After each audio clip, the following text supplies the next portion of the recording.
Olá, boa noite. Esses são os destaques do Redação TV desta quinta-feira, 5 de outubro. Marco na conquista de direitos e na retomada da democracia, Constituição de 88 completa 35 anos. Parlamentares do Rio Grande do Sul que participaram da elaboração do texto fazem uma análise da importância da Carta Magna para o país. Federação Gaúcha de Futebol lança campanha de tolerância zero contra o racismo dentro de campo. E ainda, jovens músicos da Orquestra Vila Lobos de Porto Alegre buscam apoio para participar de encontro latino-americano no Chile.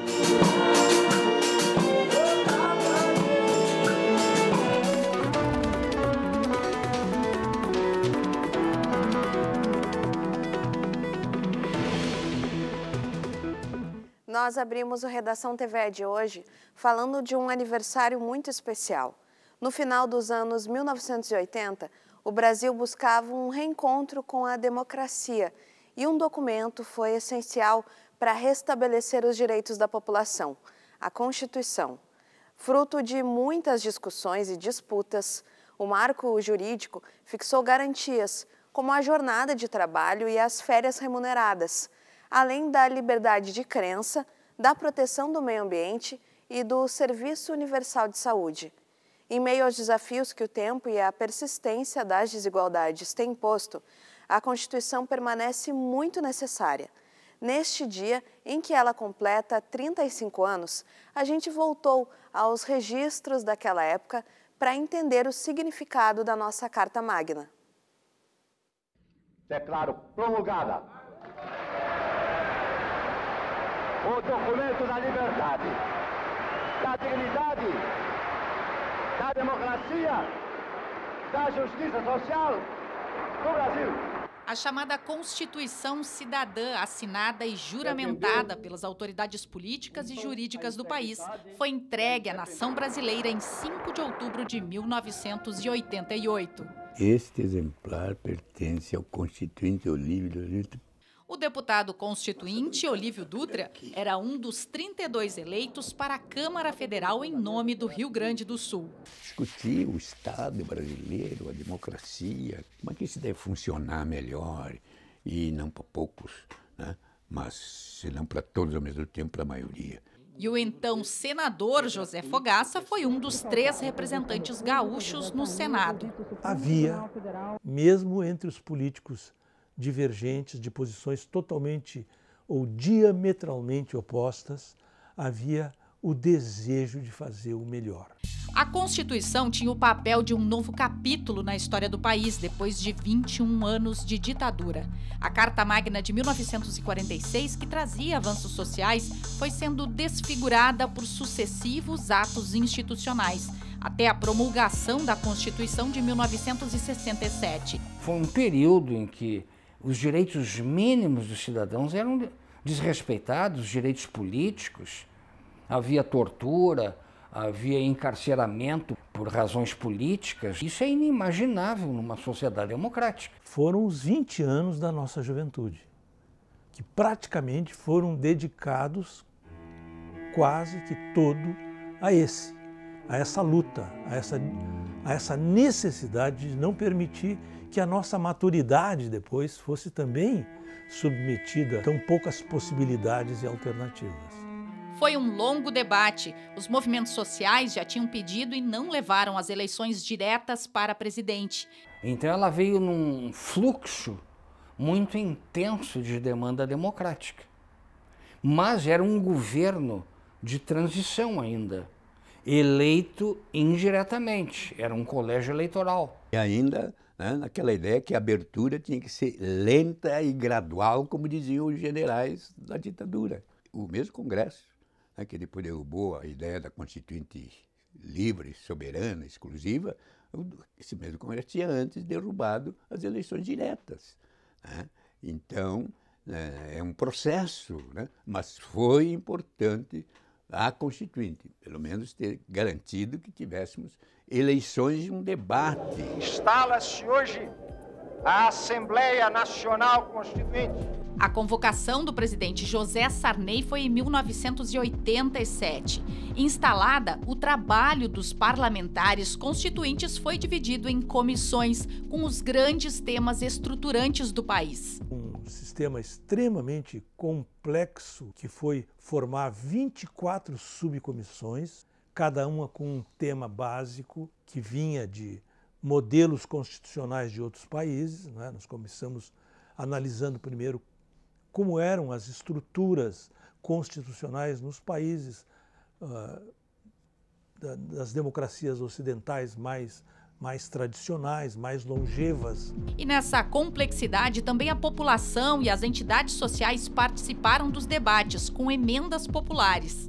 O nosso apartamento, os movimentos sociais que vinham de longe, do fundão, da Amazônia, do Nordeste, aqui do Sul, do Centro-Oeste, do Leste, que, né, quando viessem, você trouxesse um colchãozinho, a sua mochila, eles chegavam, estendiam naquele amplo espaço e ficavam lá. Isso gerava também debate, discussão. Claro que houve discordâncias, polêmicas.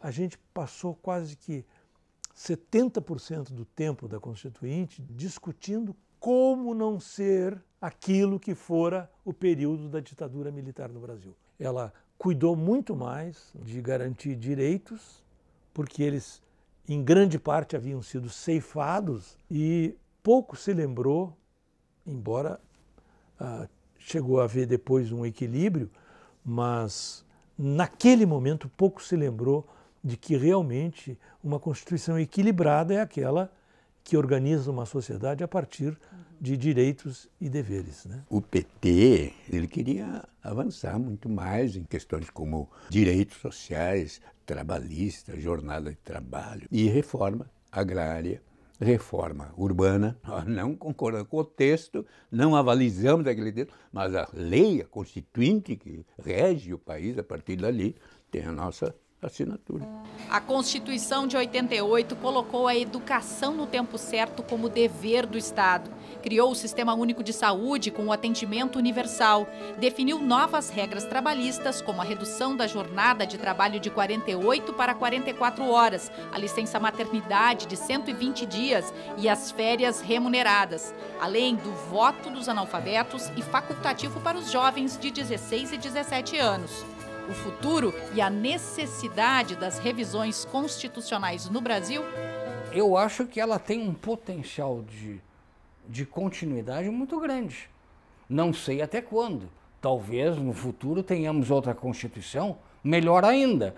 Mas o ideal seria nós sedimentarmos o texto que nós temos, aperfeiçoá-lo com emendas à Constituição, quando necessário, através da jurisprudência constitucional, e através também da participação da sociedade.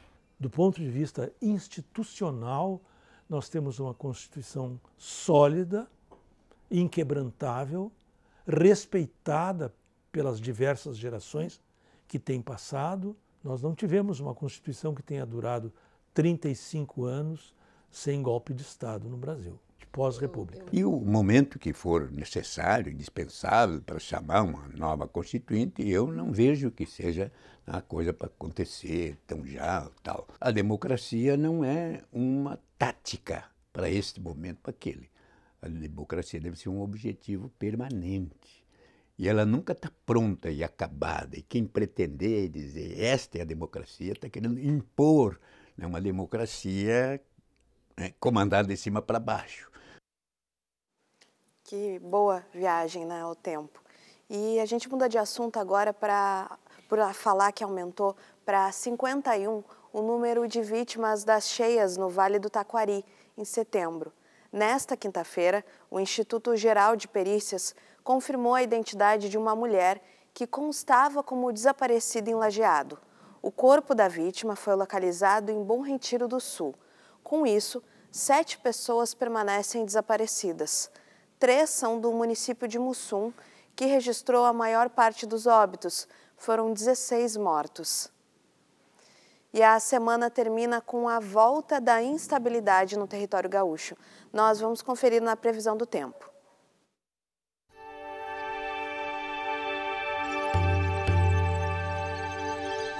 A instabilidade retorna ao estado com chance de chuva em quase todas as regiões. A sexta-feira inicia com tempo firme, mas nuvens carregadas devem se intensificar no final da tarde e começo da noite.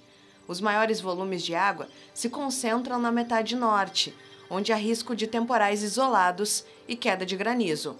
No sul e na região da campanha, o sol aparece entre nuvens. Já as temperaturas permanecem amenas e as máximas não ultrapassam a casa dos 25 graus. Em Porto Alegre, variação de 12 a 23 graus. Entre 13 a 24 graus em Passo Fundo. E em Santa Maria, os termômetros vão dos 10 para os 19 graus.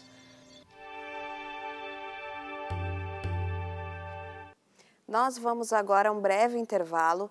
Na volta tem as informações do esporte. E ainda jovens músicos da Orquestra Vila Lobos de Porto Alegre lançam campanha em busca de apoio para participar de um evento no Chile.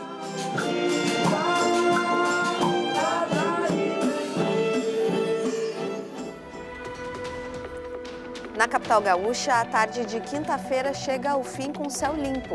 Neste momento, no alto do Morro Santa Teresa, temperatura em leve declínio na casa dos 18 graus.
Estamos de volta com Redação TVE para falar de um assunto sério que volta a se repetir aqui no estado.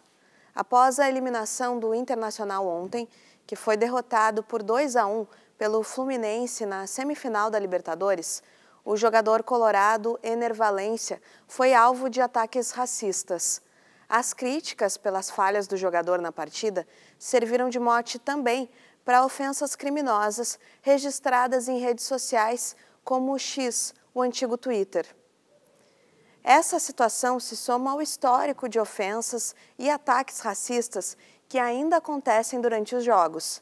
Aqui no estado, a Federação Gaúcha de Futebol lançou nesta semana um projeto contra o racismo no esporte. Em parceria com a Associação de Afroempreendedorismo, ODABA, a iniciativa busca levar ações educativas para os campos. Nós vamos conferir agora trechos da entrevista que o presidente da federação e a gestora de projetos da ODABA concederam mais cedo ao apresentador Marcelo Bergter no TVE Esportes. A gente está recebendo o presidente da Federação Gaúcha de Futebol, Luciano Oxman, e a Maiara Medeiros, psicóloga e gestora de projetos da ODABA, Associação de Afroempreendedorismo. E a gente vai conversar sobre o projeto Protocolo Zero, Fim do Jogo para o Racismo. Ele já iniciou no ano passado, com uma situação interna dentro da federação, e aí que culminou com esse projeto. A Maiara pode falar um pouco mais sobre o assunto. Bom, desde o início do projeto, a gente internamente já fez um letramento, né, com os colaboradores, e depois nós fizemos essa cartilha, né? Vou te entregar aqui, que é uma cartilha para a categoria de base. Então, nós já começamos, né, com a educação em si.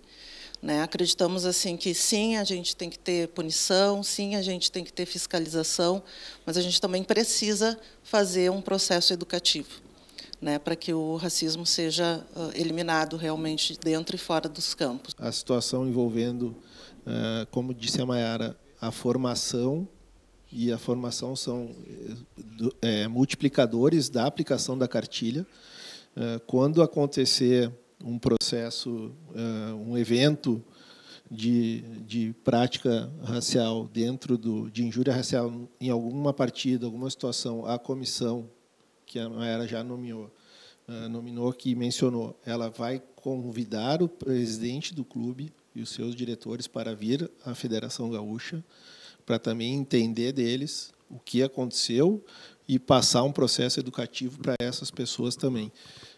Eu acho que o fundamental é a atuação de forma direta e transparente, que nós vamos atacar essa situação. Da punição, a questão de atacar o ponto focal ou individual que acontecer, ela é necessária e vai cumprir aos órgãos de segurança, a polícia, o Ministério Público, o próprio TJD, de atacar essa questão.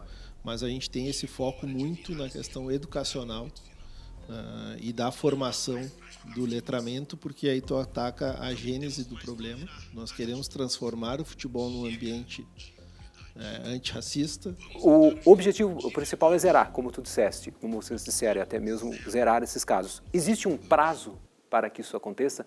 Vamos dizer assim, existe um prazo, esperamos que até 2024 nós possamos ter, zerar os casos ou educar ou termos resultados a partir de 2024? E vocês já pensaram em relação a essa questão?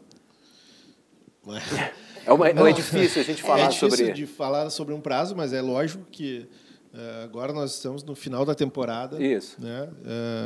Tu falaste, mencionasse aí, 2024, no final de 2023 nós já estamos. Sim. Então, assim, a gente vai um passo a passo, né?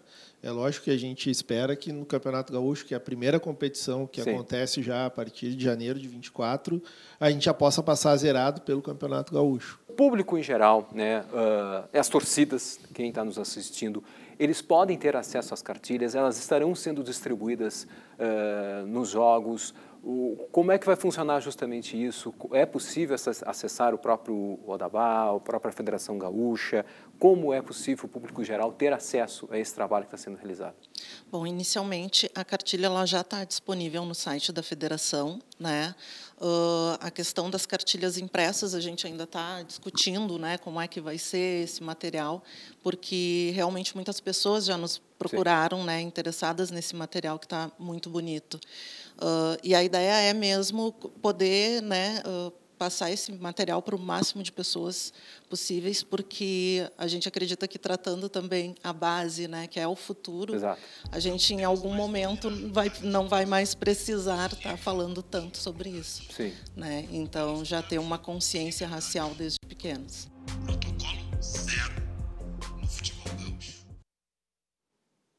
Importante ali, né, como o meu colega Marcelo Berger comentou, a gente ter um prazo para isso acabar, né?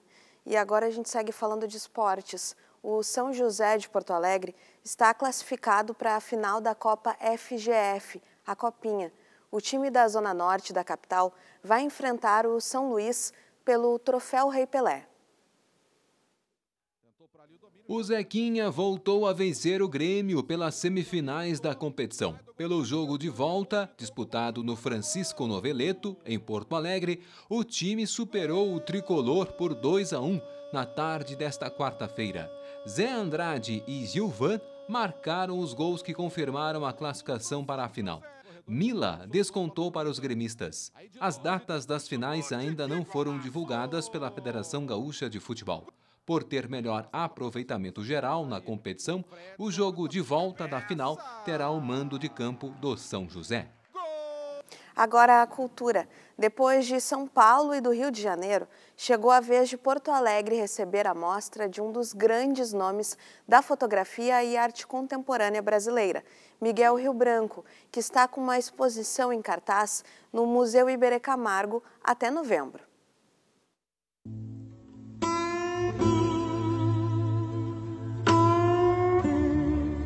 Cenas urbanas, homens, objetos, composição de cores e o monocromático. Mais de 120 obras foram selecionadas e organizadas pelo próprio Miguel Rio Branco, em parceria com o curador Tiago Nogueira. São as construções feitas com fotografias, inclusive em relação ao próprio espaço. Quer dizer, quando foi feito no Instituto Moreira Salles em São Paulo, era uma construção arquitetônica, que eu faço essa questão também, no Rio também, e aqui, que é um espaço bem diferenciado também. Então, não é um percurso, né? Na verdade é um esboço de uma escrita, né? Palavras cruzadas, sonhadas, rasgadas, roubadas, usadas, sangradas. Essa é a exposição que traz toda a potência da fotografia de Miguel Rio Branco. São obras de diferentes épocas e lugares pelos quais o artista passou, sendo ressignificadas. Ele é feito de objetos encontrados, né? Então, de objetos trouvé, quer dizer, é uma coisa que você usa colagem, né? A colagem, tanto como montagem, que é uma coisa do cinema, como da pintura, que você justapõe imagens para criar outras questões, entendeu? Se você bota 2, 3, 4, 5 imagens juntas, se você mudar a colocação delas, muda completamente. Para Miguel Rio Branco, o tempo e o local de cada fotografia não importam, mas sim o que elas transmitem ao serem colocadas naquele contexto, lado a lado. Como nessa parede com predomínio do preto e do branco, que une trabalhos desde os anos 70 em Nova York até os anos 2000. Tem muitas imagens aqui que acabam sendo fora do tempo. Você não tem uma ligação imediata que a fotografia em geral tem uma tendência a ter, que é a coisa documental, né? Quer dizer, a partir do documental, que também existe, obviamente eu posso fazer um livro extremamente documental também, mas para mim, no meu discurso pessoal, o que me interessa mais é a questão poética da conexão das imagens, entendeu? Em um dos destaques da mostra, a instalação Autor Não É Fora de Lugar Nenhum, o artista traz espelhos, fotografias e recortes de jornais em um quarto escuro, abordando vida, morte, sexualidade. Um trabalho criado para a Bienal de Havana de 94. A exposição mostra ainda um dos percursos do artista de trabalhar com a fotografia mais pictórica, imagens que se assemelham à pintura, com texturas, jogos de luzes e força expressiva. Tudo isso pode ser conferido até o dia 12 de novembro na capital gaúcha.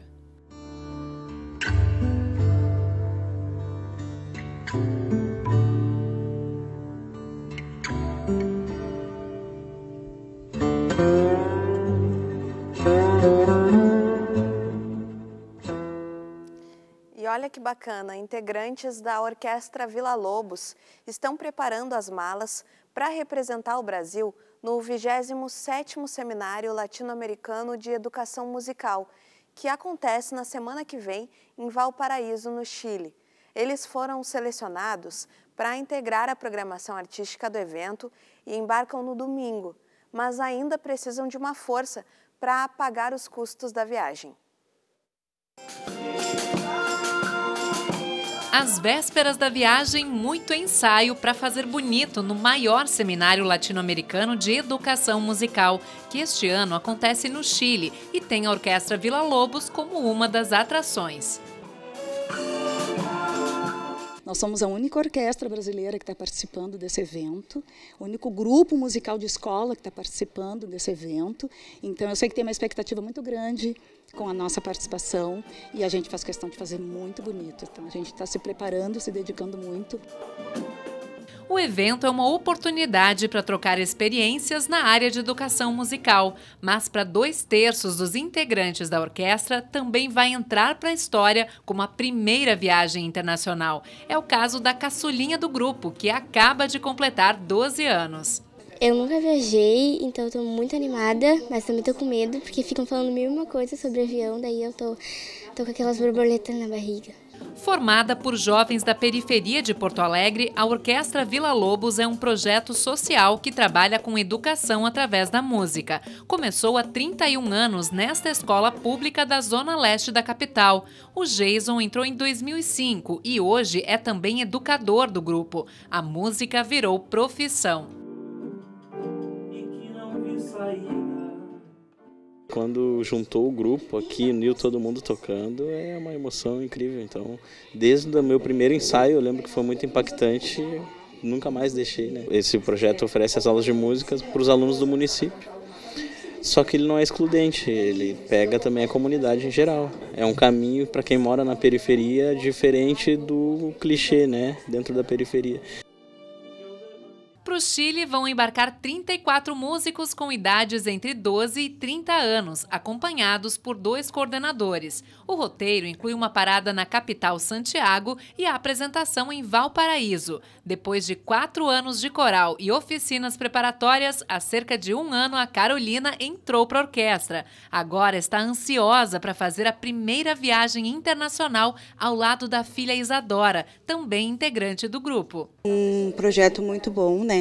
Que as crianças podem estar aqui na escola aprendendo música, aprendendo outras atividades. A gente está muito ansiosa e esperamos que dê tudo certo lá na viagem. Toda a experiência de estar indo ao exterior, de estar conhecendo uma nova cultura, de oportunizar experiências únicas, assim, né? E que a gente acredita que isso amplia horizontes bem importantes na vida de cada um de nós. As passagens foram compradas com recursos da Prefeitura Municipal e da Câmara de Vereadores, que juntas doaram R$150 mil. Outros 135 mil foram arrecadados com a campanha de malas prontas, mas ainda faltam R$3 mil para pagar as despesas com alimentação.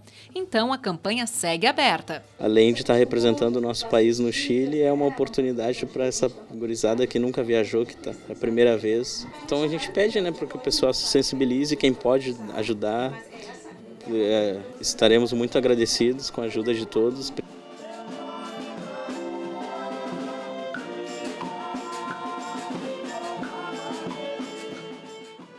Que demais, né? Vamos se engajar com certeza aí nesse trabalho tão sério. E falando, né, de música de concerto, logo mais tem Quinta Clássica da Orquestra Sinfônica de Porto Alegre. Com regência de Tiago Flores, o repertório vai passar por Strauss e Mozart. É na Casa da OSPA, logo mais às 8 da noite. A gente encerra com a orquestra. Na sequência, tem as notícias nacionais do Repórter Brasil. Nós voltamos amanhã às 6h30. Uma boa noite para você e se cuide.